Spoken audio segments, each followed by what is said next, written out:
Nandito kami kahapon eh. Wala po tao. Ay, loaded lahat sir. Alas 12 na Kasi pagka ako yung- natapos sa home service.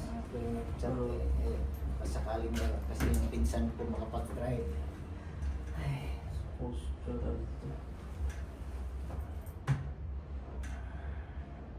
yung kaliwa ko naman, July 18 yan, nung sinagi kami nung L300.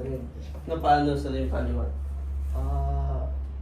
Sumakit lang siya, tapos sabi niya na hindi ko kasi napa-x-ray, sabi ng doktor, ipa-x-ray parang bumaba daw. Pero ito naman, bumagsak lang ako nito sa motor kasi yung pagtukod ko, natapat pala ako sa kanal. Kaya hindi umabot yung pa ako natumba. Pero yung kaliwa sir, nagagalaw mo sa taas mo? Nung una, nung matagal na rin, nagagalaw ko siya. Tapos ang simula nito nung parang bumalik ako sa pag-exercise sana. Kasi ito, naiikot ko pa siya ng 8, balik ganyan. Pero ito, tumutunog siya. Tapos parang may buto na nagganyan-ganyan siya. Pero napaikot ko pa. Pero nung nag-i-ensayo na ako yun, sumakit na yung mga dito ko, nagkaroon na ng sakit hanggang dito. Sakit na yan. Pero ito yung simula niya na unang sumakit. Na hindi na ako makatagilid. Kabila, di rin. Kaya ito ang tigas ng bato ng sakit. Pero ano yung sakit ng mga braso mo sir? Doon tayo sa kaliwa. Ano yung sakit niya? Pag ginalaw, sumasakit siya. Pag inangat o pag iginanon mo siya ngayon, masakit na siya. Saan yung area na masakit specific sir? Ayan o, ayan. Yan. Pagka dito, naiangat ko pa siya. Oo. Pag sa lateral. Pagka, ayan, tapos, pero nung na to, matagal kasi July pa yun eh. Naiikot-ikot ko siya nga, naiikot ko ng pag 8, babalik ko ng 8. Pero parang may tumutunog. Ito din, ganun din, naiikot-ikot ko siya, 8, ganun. Itaas mo daw yan sir. Ito, pag ito, yan. Masakit na yun. Sa lateral. Okay. Baba sir. Pag ginanito mo, dito bente. So, yan. Masakit? Masakit yan dito. Okay. Kabila daw sir. Ipasok ko kabila. Hindi masyado. Baba sir. Ito sir. Parang nalaglag na itong sa may clavicle mo. Ayun pa. Inaman siya. Tatama ka agad siya. Posture mo sir. Bumaba daw to sabi ng doktor Oo. dyan. Kaso lang hindi ko naka-x-ray. Check natin mamaya. Tapos kung mga muscle kung sakali sir na bumaba siya. Kasi dahil matagal na yan, hindi namin masasabi na may babalik siya pag bumaba. Pero may mga mababawas yung sakit. Pero yun siya once na naayos na niya, wala nang problema kahit bumaba siya.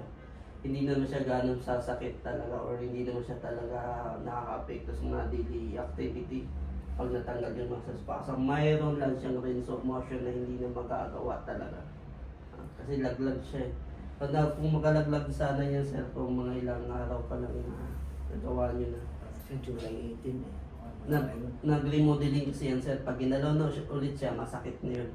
Sobrang sakit na yun. Oo, Kasi nagbabago napansin na. ko siyang sumakit siya nung mag-exercise ulit sana ako kasi medyo Pag may edad na. binalik kasi yan sa normal na position niya, masakit na yun kasi yung mga nerve, maninibago siya ulit. Madadamage ulit yung mga nerve na. Bukod doon sir, pag ganito daw tayo sa leg. Matigas siya kasi hindi ako Yan lang. Kabila. Stiffly. Pag kasi ganito sir. Ayan, tumunog. Pagka bumangon, nakahiga ako ng matagal. Di ba, pagbangon ko, ang sakit niyan, parang inuunat yung mga ugat ko dito. Hinihintay ko muna humupa siya bago ako kikilos. Bukod sa ang daming spasm. Sobrang tigas pa. Kaya ito siya, may mga pananakit talaga sa ulo nito. Tapos move forward pa yung shoulder blade. Gawa ng weight to dito. Ito yung kailangan magkaroon ng strengthening ng shoulder blade. Yan ba sir, pagka ginalaw dyan sa kasi ako may lumang pilay ko nitong bata pa ako. Yata sa ubo-ubo. Hindi, kapag nagalaw siya ng puti, ang sakit. Pero bata pa ako nito, kasama yan dito sa pagkahulog ko dati. Maliit pa ako. Pero sa tuhod tayo, sir. May problema yung lower back pa natin. May masakit din. Yung normal Yung na sakit kapag ka yumuko ka ng gano'n. Sa Pero tuhod tayo, sir. ito, Anong nangyari dyan? ano siya, magmula nung di ba ginagalaw-galaw kong ganyan, Oo. naging ensayo. So sumakit siya. Ang alam ko kasi dahil matagal akong naglalaro ng ganyan, tuloy-tuloy mo lang siya, di ba? So habang kinabukasan, tinuloy ko pa rin, nung kalating oras lang. Aba, ayaw na tumigil yung sakit ngayon pagka naapak yan lahat. Ano siya, masakit talagang, as in, ito parang, yan, oh. Hmm. Tapos yung, ito na siya, dito. Nung nakaraang gabi, talagang parang binabari na yung mga binti ko. Sobrang sakit. Kumikirot ba? Pero hindi naman nahingimay, like, parang namumulikat, mga ganun, wala namang ganun. Hindi naman siya namumulikat.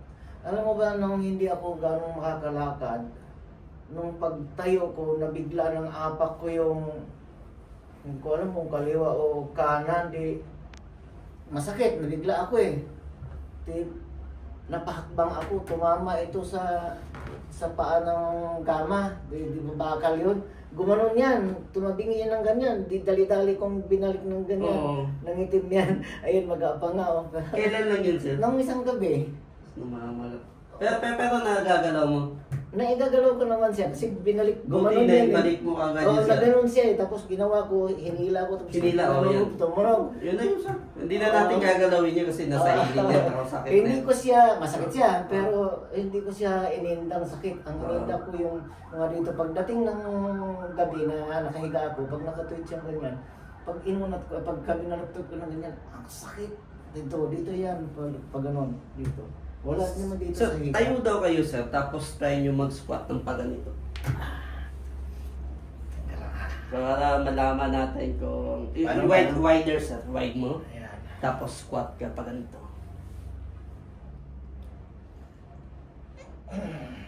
Okay, good.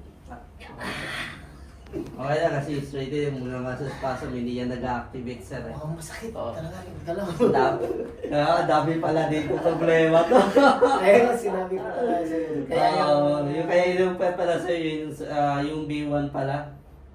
Yung so pinili gagawin. ko nga doon, yung nilagay ko nga yung lahat na. Yung, Oo. di ba yung, Lahat talaga sir kasi sobrang dami. yung nakalagay na ano ba yan, 1,850 na yun. Oo. Ay, yun na kasi pag kahit saan doon, wala eh, kailangan kong galawin lahat siya eh. Hindi naman siya, pero masakit siya pagka nakahiga Ito. ako. Ito. Sige.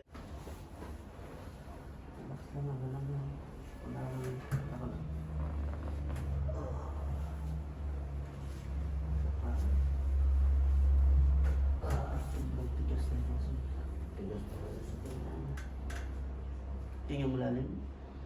Labas.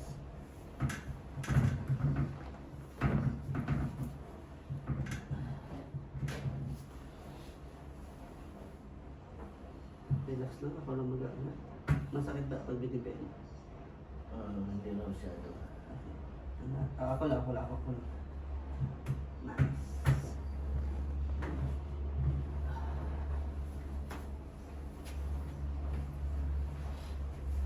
Relax lang.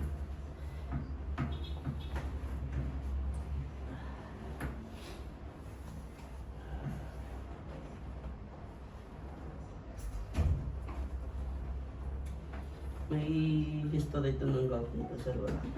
Ngayon lang nangyari ito. Pero hindi ito, hindi ito gout. Ano? Ito nandito, walang gout. Masakit yan, hindi ko alam kung ano yan. Gout. Sige. Pag na-adjust natin ito konti, mararamdaman mo yung sakit lang. Relax lang ha, relax. Oh, sorry. Relax.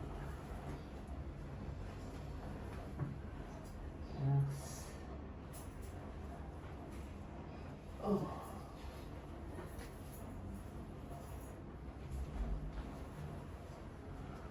Okay, tagilid tayo. Harap sa akin.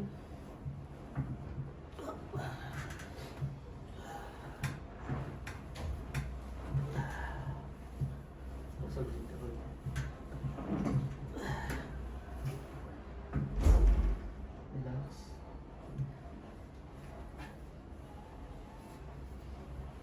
bend lang.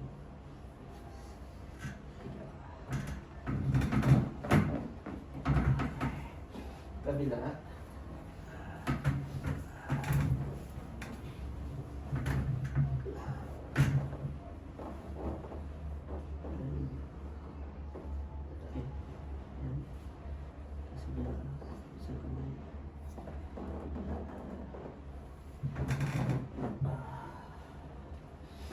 Okay. Tihaya.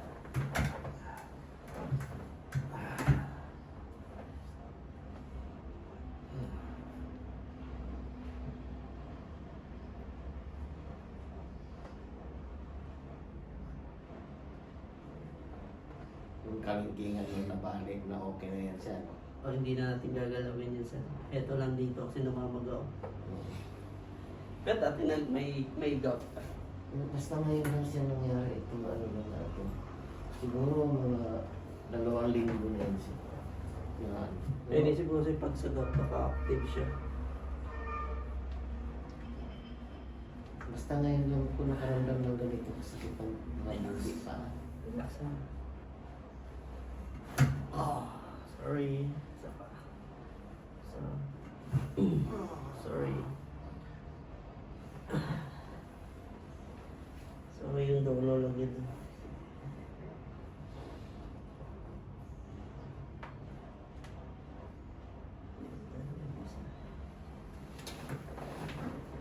Ito yung masakit kasi ito yung mamagay.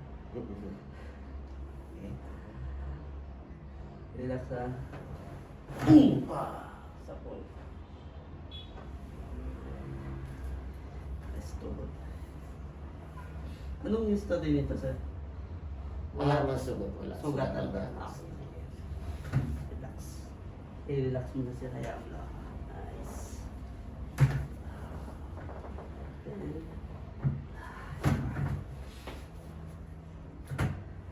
Gana mo lang.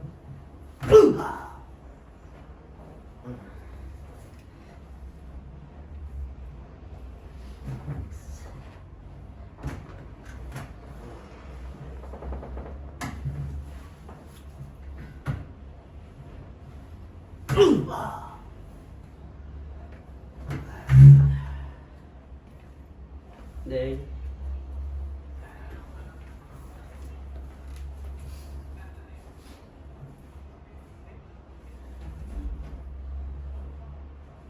let's go.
Dami.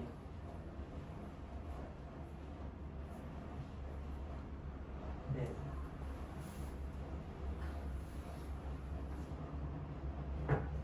Sir, upo tayo. Observe nyo ito after 4 days. Kasi sa 4 days doon yung malalaman kung doon natatapos yung healing. Dito ko pala gagawin sir. Gusto niya yung mga ganyan. Malapit na. Relax lang sila. Importante. Ah.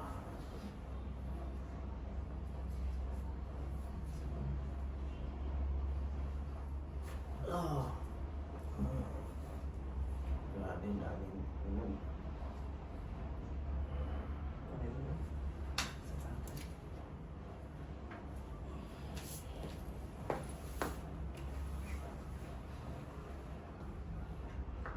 At last tayo, sir. Ito yung nalaglag sa no? Parehas yung kamila. Ito yung nalaglag. Ito natumba naman nasa hangin na air 300 yan. Oo, masakit pala ito. Ginadjust natin. Tisin mo na lang, sir, ha? Relax lang. Hinga mo lang. Labas. Wala na. Pipitikin ko ito, ha? Oh. Sorry. Ito yung...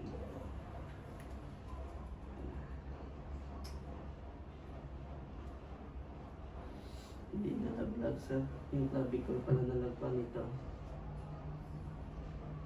Nasaan na ako lang.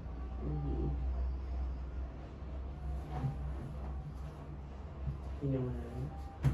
Labas.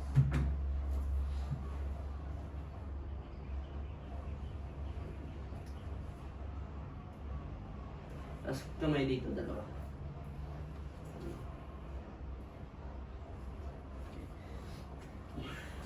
Sir, relax lang. Huwag mo umansa, ha? Hinga malalim. Labas.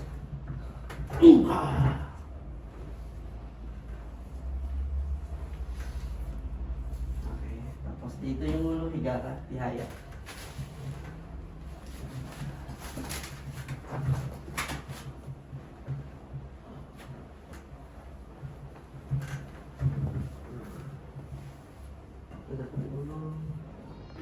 Dahil pawa ka ba din?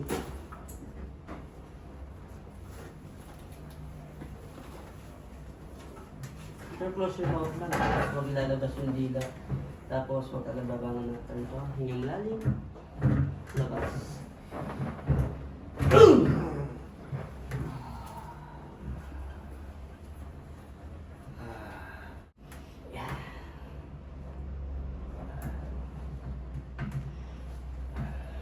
Ano yung movement natin kanina nga ginawa? Yung sa braso at yung sa yung paangat.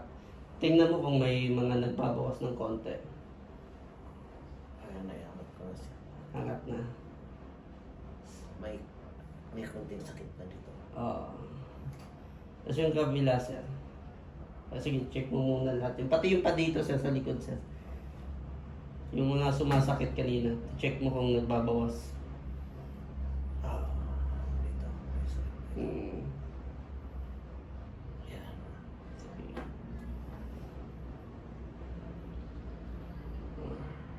Good. Natataas mo na yung gilid, sir. Ganyan mo na eh. Kanina yung... Hindi niyo mataasin mo. Sir, eto sir, ikot mo na ito pero naka-cheese up ka. Yung nakaganito ka. Hindi, upo lang, upo lang. Aray, hindi ako makatayo ba? Sino ba na sir? Cheese up lang yung pag ganito. Tapos ikutin mo yun.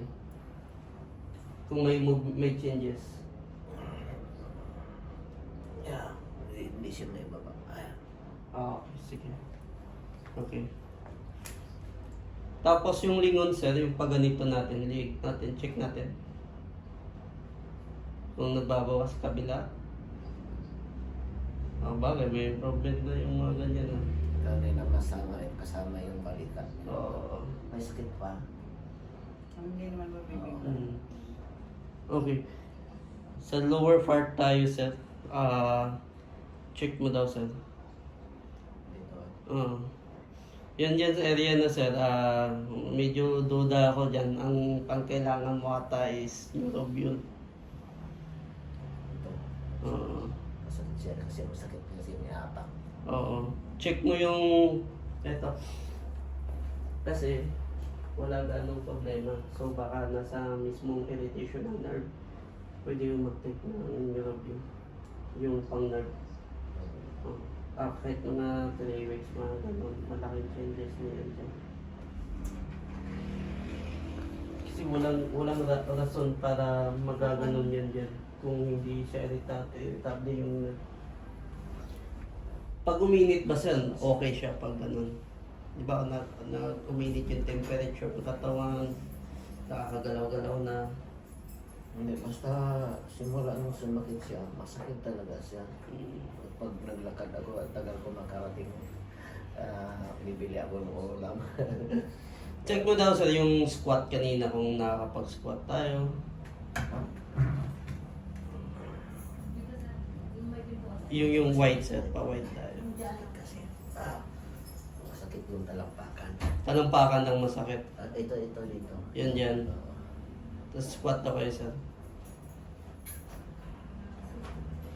Wala up. Wala talagang run sir. Walang problema yung mga joints ang may problema dyan. Chemical issue yan, hindi yan mechanical. Take mo sir ng Neurobion. Hindi yan wala nang problema. Mas malambot na din yung mga possible na mag-trigger sa mga muscle tightness. Wala gaano. Pero isa lang yan sa mga ganyang case kasi is yung irritation ng nerve. Possible barado or di ka naman may damage konti. So pwede nyo siyang take ng Neurobion para mag-healing siya ng kosa. Okay na?